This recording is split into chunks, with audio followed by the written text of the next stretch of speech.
আমি ডক্টর ফয়সাল ইসলাম বলছি। আমি আজকে আপনাদের সামনে একটি গুরুত্বপূর্ণ বিষয় নিয়ে কথা বলব। বর্তমান ঋতু বর্ষাকাল চলছে। এই বর্ষায় ঘন ঘন বৃষ্টি হচ্ছে এবং এই বৃষ্টির পানি বিভিন্ন স্থানে জমে থাকছে, যেমন ডাবের খোসা, অথবা আমরা দেখছি ফুলের টবের মধ্যেও অনেক সময় বৃষ্টির পানি জমে থাকে, অথবা যে কোনো একটি পাত্রে পানি জমে থাকতে পারে। তো এই জমে থাকা পানি থেকে আমাদের ডেঙ্গু এডিস মশা জন্মগ্রহণ করে এবং সে যখন কোনো একজন ব্যক্তিকে কামড় দেন, তার 3-4 দিন 7 দিনের মধ্যেই তার সিমটম দেখা দেয়। তার প্রচণ্ড রকম জ্বর, শরীর ব্যথা, মাথা ব্যথা এবং শরীরে দুর্বলতা অনুভব করে এবং ডেঙ্গু জ্বরে আক্রান্ত হয়। তাই এই সময়টায় আমাদেরকে অধিক সচেতন হতে হবে এবং সতর্ক থাকতে হবে। এই ডেঙ্গু মহামারীকে রোধ করতে হবে। আমরা আমাদের সচেতনতার দিক থেকে যেখানেই পাত্রে জমে থাকা পানি দেখব, সেই পাত্রকে আমরা উপর করে রাখবো, পানিটাকে ফেলে দেব। দেন আমার বাড়ির এবং আমার পরিবেশের চারপাশে পরিষ্কার পরিচ্ছন্ন করে রাখবো।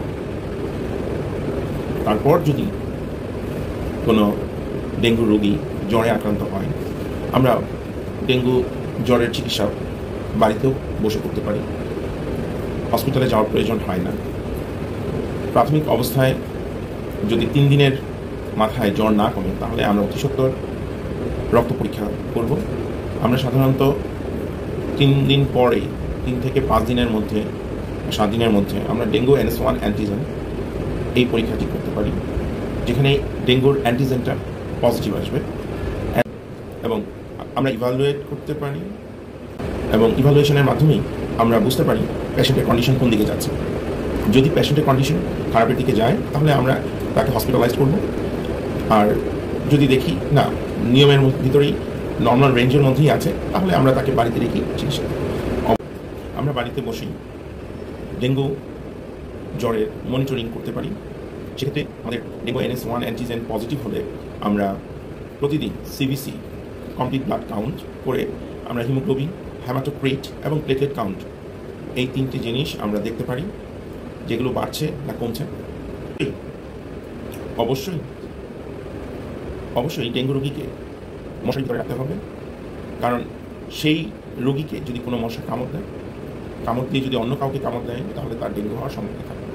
আরেকটি বিষয় সম্বন্ধে আমি বলতে চাই, সেটা হচ্ছে যে কোনো প্রেগনেন্ট মাদারকে যদি ডেঙ্গু মশায় কামড় দেয় এবং তার যদি ডেঙ্গু জ্বর হয়, সেক্ষেত্রে তার গর্ভে থাকা সন্তানও ডেঙ্গুতে আক্রান্ত হতে পারে। তাই প্রেগনেন্ট মাদারদের ক্ষেত্রে খুব বেশি সতর্কতা অবলম্বন করতে হবে এবং ভয়াবহতা অনেক বেশি।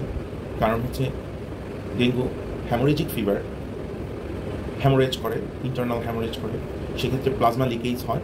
এই প্লাজমা লিকেজ হওয়ার সাথে সাথে তার শরীরের দুর্বলতা বৃদ্ধি পায়। ডেঙ্গু রোগীর প্রথম যে কাজটি থাকবে, সেটা হচ্ছে পর্যাপ্ত পরিমাণ ফ্লুইড ইনটেক করা।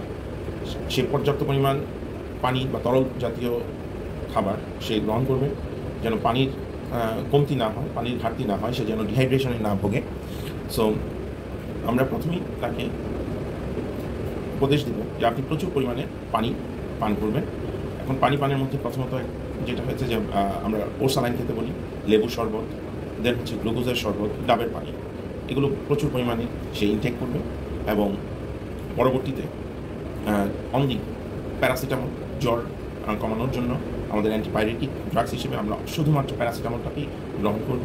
কোনো ধরনের NSAID, ব্যথা, পেইন কিলার আমরা নিব না, কারণ পেইন কিলার যখনই আমরা খাওয়া শুরু করব, যদি ডেঙ্গু হ্যামোরেজিক ফিভার হয়, তাহলে সেক্ষেত্রে প্লাজমা লিকেজ আরও বেড়ে যাবে এবং রোগীর কন্ডিশন আরও খারাপের দিকে অগ্রসর হবে।